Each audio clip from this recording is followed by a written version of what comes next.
Hey,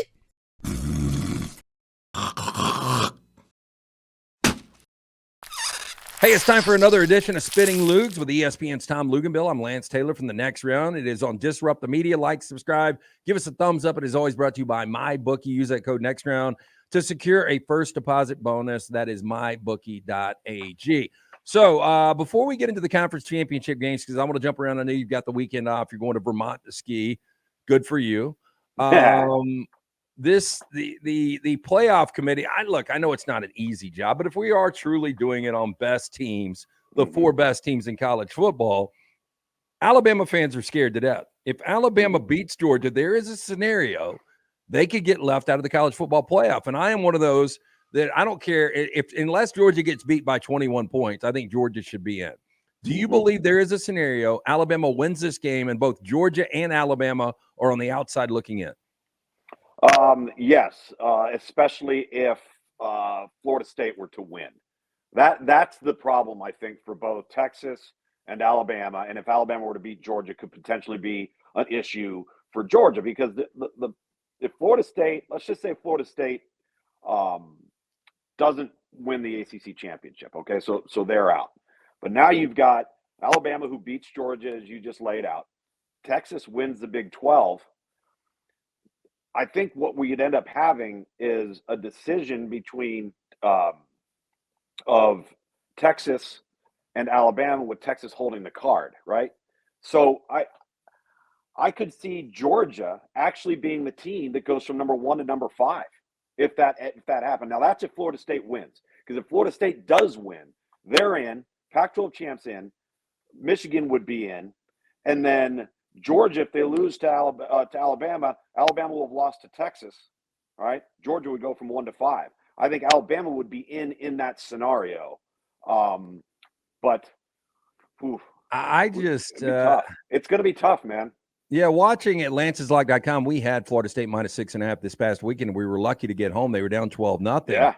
And I just think without Jordan Travis, it's a completely different team. So if it's not based on deserving, if it's based on best team, I don't know how you would put Florida State in front of an SEC champion. I totally agree with that. Now, are you saying – here's the problem, though. And, again, it gets down to the conversation of most deserving versus best 4 teams. We could be looking at not just one but 2 of the best 4 teams that would not make it. I mean, we could legitimately be looking at that. I just think from a committee perspective, if with their criteria and how they look at things and what they value, if you left an undefeated Power 5 champion out, it would defeat the purpose of the entire thing. And I don't think Florida State is one of the best 4 teams right now. But will they have earned it? Yeah, probably so. But again, look at the disaster we saw last year. You know, TCU loses to Kansas State, all right, stays in the playoff, and absolutely gets embarrassed. And we're talking about getting embarrassed by a team that, under the scenario we just laid out, Georgia could be out. Like, the committee could be facing a decision to move the number 1 team in the country out of the top 4 if they lose, if Florida State wins. Because, again, you'd have to say to yourself in that room, Georgia lost in their conference championship. Florida State won theirs, and Florida State doesn't have a loss. That's going to be I don't think the committee would do it. Well, you know, in Florida State, let's start right there with the ACC championship game with Louisville and Florida State. Right now, Seminoles minus 2.5, so just a skinny favorite over Louisville coming off that loss against Kentucky. That is obviously the most obvious undefeated to go down this weekend would be Florida State. Watching Louisville this past week, look, I mean, they're a good team. They're not great. Yeah. They had the benefit of a schedule and the ACC being a little bit down, especially in the months of October and November.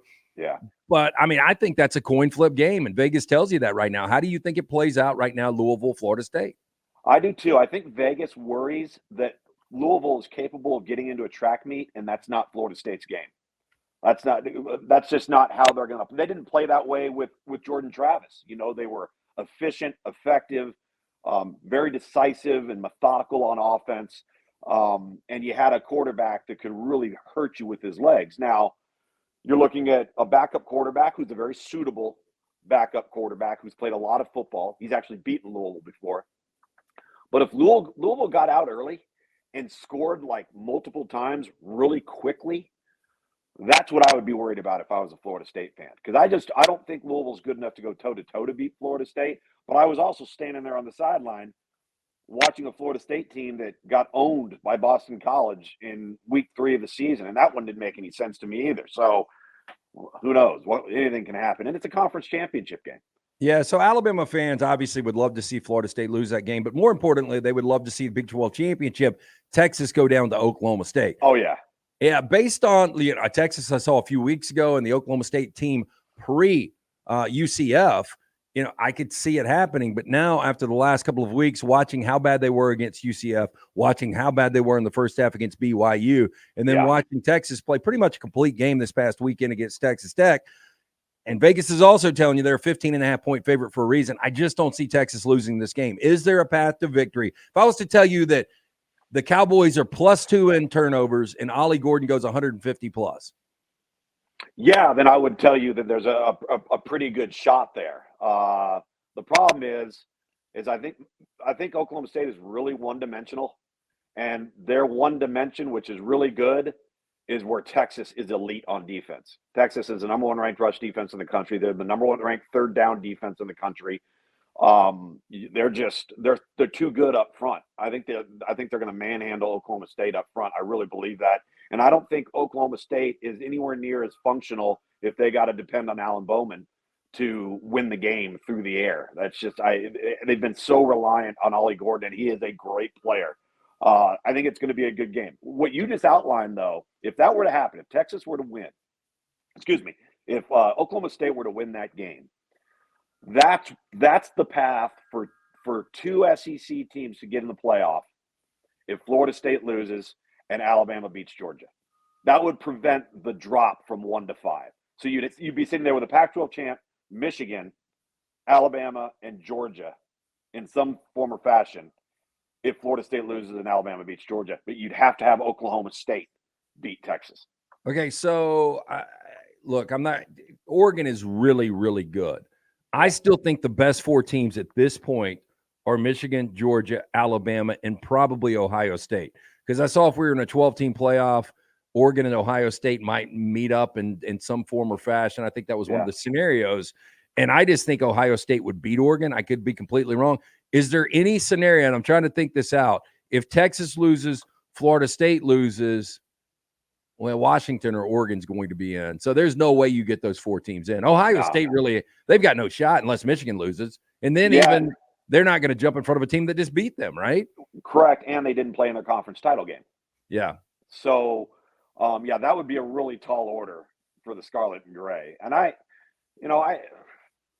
do think I would throw Texas in that discussion of being a top 4 team. They are a playoff caliber team, even with the loss of Jonathan Brooks. Defensively, I would stack them up against anybody in the country. And I mean, they are really, really good on that side of the ball. And I think that's what's unfortunate. We're going to have this conversation for the next week and through the weekend and through next Tuesday about top 4 teams versus most deserving. And while I think Florida State is deserving, I don't think they're a top 4 team right now. Even if they beat Louisville and won the ACC championship, they go undefeated. They will have earned the right to go. But I think there's 2 or 3 teams out there that would beat them. Well, look, in Washington, Oregon looks like a top 4 team to most people. The committee tells you that, or at least they think that. Yeah. Washington is in the top 4 because they're undefeated and they beat Oregon, but they don't look like a top 4 team. Yeah. I mean, right now, 9.5-point favorites. That was the number that really surprised me the most because I thought in the rematch, Oregon would be like a 4 or 5-point favorite. I did not see it almost double digits. Do you see a path to victory for Washington? I think Oregon has to help them. Like, I think Oregon has to go out and maybe have a bit of a bad day or, all of a sudden the quarterback gets hurt or, Bo Nix gets hurt or they turn the ball over a bunch of times. They got to do something uncharacteristic to what their nature has been since they played that first game. Because I think Vegas looks at that Oregon team and looks at Washington and doesn't like the way Washington's playing on defense. And right now, Oregon has looked virtually unstoppable offensively. And I keep going back to that Utah game in Salt Lake City where they just did things to a Utah defense that nobody does and did it on the road. And so I think that offense for Oregon it might just be too much. And I don't think that Dan Lanning will take some of the risks that he took. Maybe not early in the game like he did the first time around. I thought he was unfairly judged a little bit. I thought one of them was a little bit too much of a risk. Didn't have an issue with the other two. But maybe he'll be a little bit, not to say conservative, but maybe not be as aggressive early in the contest. It's ESPN's Tom Luginbill. It's Spitting Loogs right here on Disrupt the Media. Like, subscribe, give us a thumbs up. It is always brought to you by LancesLock.com. Not only can you get sides and totals for the conference championship games this week, and also player props, and of course the NFL. Jump on board. Go to LancesLock.com for more information. So people really believe that Bo Nix can solidify winning the Heisman Trophy Friday night with a big performance over Washington. Revenge game. They end up winning that game. Look, Jaden Daniels, to me, has been incredible. And when you look at the numbers, through 11 games, they were better than Joe Burrow's. Through 12 games, they're better than what you saw from Johnny Manziel. Unfortunately for Jaden Daniels, he doesn't get an opportunity to play this weekend, and he's on a 3-loss team. Let's just say that Bo Nix goes out in a typical Bo Nix game for Oregon, 350 yards, 4 touchdowns. They win the game over Washington. Do you think it's a done deal, or do you think Jaden Daniels with 3 losses can still win this? I would hope it's not a done deal, and I would hope that more people decide to wait who have a vote. I will not be voting until next week. I don't know why voting opens up a week early or why anybody would place their vote prior to one of the leading candidates playing. But I think he's got a tremendous opportunity because of the viewing window, prime time, to really kind of stake his claim. And it wouldn't be Jaden Daniels' fault. I mean, it's their fault because they lost, right? They're not playing in the SEC championship game. But that's going to be real interesting to watch unfold because sometimes you're out of sight, out of mind. And if you're out of sight, out of mind while the other guy is ripping it, you don't even see that other name on the ballot. You know, it's there, but all you feel is that freshness of what you just saw. And that's human nature. That helps Bo Nix. Okay, so Big Ten Championship, we'll move through this one quickly. And by the way, it's Spittin' Loogs with ESPN's Tom Luginbill, brought to you by MyBookie. Go to mybookie.ag, put in that promo code next round. They're going to hook you up at checkout. There's a reason that Michigan's a 23.5-point favorite. Iowa can't score points. At LancesLock.com, we had Nebraska minus 2.5. I don't know why they were throwing the football late. Take it to overtime. I was struggling on special teams. And this is not Brock Purdy. This is Chubba Purdy. And it was just awful. And I said this, Luginbill, you'll love this. I was on the way to Nashville, girlfriend's Thanksgiving up there with her family. And the only thing worse than watching Iowa, Nebraska was listening on Sirius XM to the play-by-play of Iowa, Nebraska, and Iowa's play-by-play guys en route to losing that game in the fashion we lost it. But Iowa's got no shot at beating Michigan, right? Well, if it's 23 points, I would imagine the score will be 23-0. I could see that. So I could see it too. And I think Iowa's good enough defensively to, at least get some series back for the offense, get off the field. They'll make it. I think they'll make it tough on Iowa, but they've owned Iowa. And so we'll see. I don't know the job that Iowa has done. I think everybody's still trying to figure it out. Like none of it makes sense. How do you get to double-digit wins playing football like that? I mean, and it just goes to show you that defense does still matter, and you need some things to go your way, and you need to bounce here and things of that nature. But man, it is. Look at today's college football. In the last 7 weeks, in 2 months, they've scored over 20 points once. I know. They won 10 games.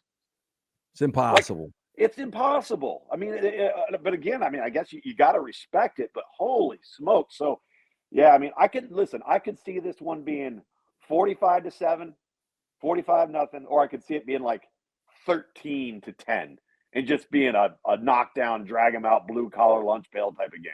Okay, before we get into Alabama, Georgia, SEC Championship, and our review of Ridley Scott's Napoleon, which we both saw this week, the 4th and 31 for Alabama. The amazing thing to me is crazy things happen in Jordan Hare all the time. I think we talked about this on Spin Loogs last week. But it wasn't the fact that Alabama won the game. It was that throw from Jalen Milroe, because you played the position and somebody calculated it went 52 yards. That was a frozen rope that he threw to the back of the end zone to Isaiah Bond. How difficult is a throw like that in that situation? Well, when you consider where the ball ended up, and the other places it could have ended up, he really threw it in the only spot it could have been thrown to.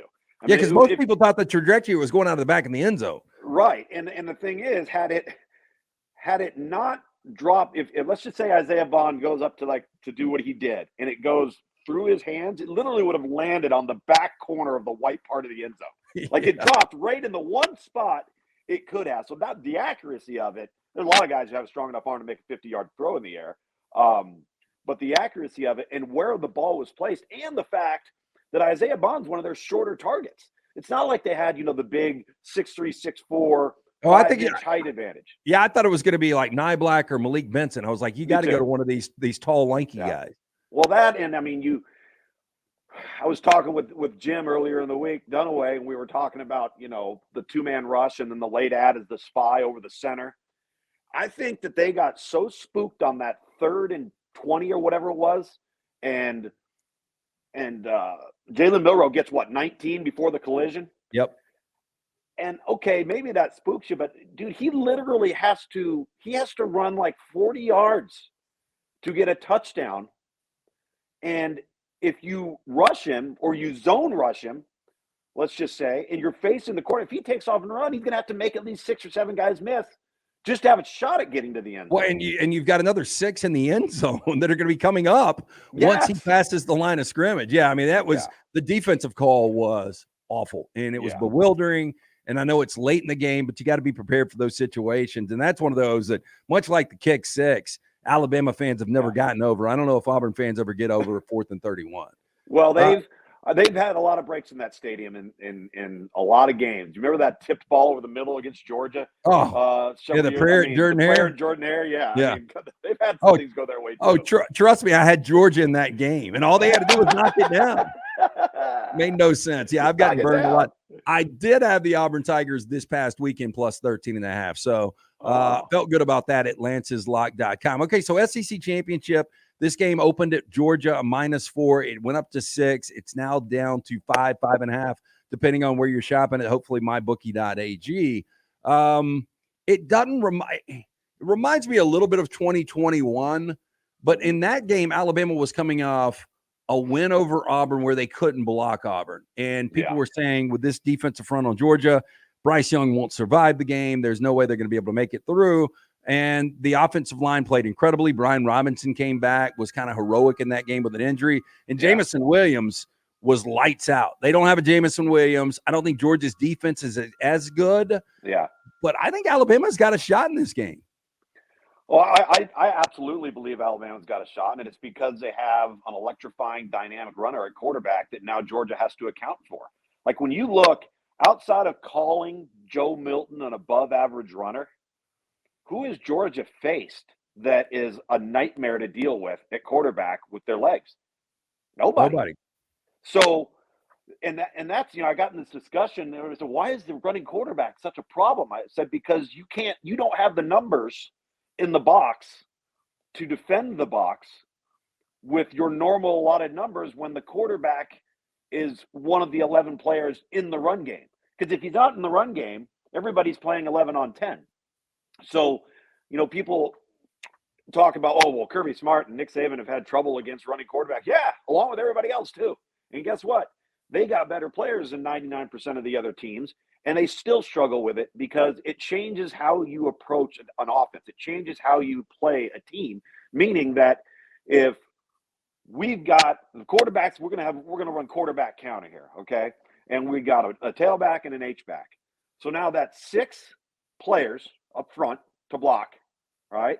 But guess what? There's a 7th because the quarterback is now the runner. So a team like Alabama or Georgia that's athletic enough to play with 4 down linemen, 2 linebackers, 6 in the box, and defend the box routinely. Now, guess what? Do the math. They got 6, you got 7. And that's how they get you. So if you're Alabama on defense, like you're looking at Georgia, and as good as they've gotten, and as much as Carson Beck has grown up, and he's been, I think Carson Beck could work himself into Heisman conversation next year with his development this year. That's how good he's been playing. But they always know where he's going to be. And I was going to ask you about Carson Beck because, I looked today, I think Phil Yates, one of your colleagues, had his top 5 draft eligible quarterbacks. And I've said for the last couple of weeks, people don't realize, but Carson Beck is draft eligible. Yeah. And just based on the upside, if I'm an organization, I think he's worth a first-round look if you've got a quarterback that can play for the next 2 years and develop him under that quarterback. Now, I don't know whether or not Carson Beck will come out, but to me right now, outside of Caleb Williams, Jaden Daniels, Drake May, I got no problem taking him over those other guys. I don't know how you feel about it. Well, number one, it's not a coincidence that he's playing really, really good football because he's a redshirt junior. He's not one of those kids that arrived on campus, didn't play right away, and started crying and got in the transfer portal. He worked, he battled, he developed. He had to beat out 3 other guys to win the job this year. So he's a little aged, a little more seasoned. The only pushback I give you on that is I think the NFL has gotten a little bit gun shy with guys that have limited starts, like Mitch Trubisky, Mark Sanchez, the guys that have been talented but haven't played a lot. Those guys have not succeeded in the National Football League, at least long term. And I think, what if I'm Carson Beck? I come back, I get $1 million NIL deal, I get more reps, and then maybe I'm the first quarterback out next year because Caleb is going to be that guy this year. Yeah, Caleb, you're going to have Drake. I mean, there's going to be opportunities for Carson Beck, and if he keeps playing well. And so, but the point we were getting at when I was talking to him was the Alabama, at least on defense, knows that he's in the same place all the time. They don't have to worry about that with him. So if there's an advantage there, I think it's the fact that Georgia has to account for that all the time. And what we've seen from Alabama, at least as of late, is we've seen finally a quarterback that's not trying to fight against what his natural gifts allow him to do. I think he's tried to prove so hard that I can be a passer, I can be a thrower, and I'm going to hang in there and I'm going to wait. And then all it's done is put the team at a detriment, right? And once he got that in his head that, wait a minute, I can just take off and I can make all kinds of spectacular plays. Next thing you know, the offensive line is playing better. He's making more throws in the passing game because people are having to come up and contend with quarterback run. You have more one-on-ones downfield. I think his realization that, wait a minute, I need to use this is my superpower. And I was trying to fight it before, and now he's embracing it, and the entire team is benefiting. Hey, before we get to entertainment and Napoleon, when Brock Bowers is 100%, he's the best player on the field in almost any situation. I just don't know if he's 100%. Like Kirby Smart probably wise to sit him and Ladd McConkey last week against Georgia Tech, and it was kind of a yucky game that they ended up winning by 8. Never really in doubt, kept him at an arm's length the entire game. What do you expect health-wise from Brock Bowers, and how do you defend him if you're Alabama? Because going back to 2021, they had their hands full with 19, as most teams do. Yeah, nobody's really had a plan. And like we've said all along on this, when we've talked each week, even when he's covered, he's not covered. And I think the problem with him is he's used in ways that people don't use the tight end. Like he's used on jet sweeps and end rounds and reverses and vertical throws downfield. And you line him up on the outside. So it's a bit of a where's Waldo. And I think you gotta be aware of where he's at all times. Now, I would suspect, I don't know this, but I would suspect if they knew he was pretty banged up, Ladd McConkey was pretty banged up, let's just assume that they didn't play those guys during practice last week either. So they could be coming off of like a 10-day stint of pure rest and be at 100%. And they're going to need them. I think Alabama is that good on defense. Okay, so he did Alien, he did Blade Runner, he did Gladiator. He's done fantastic films, a lot of them. Ridley Scott.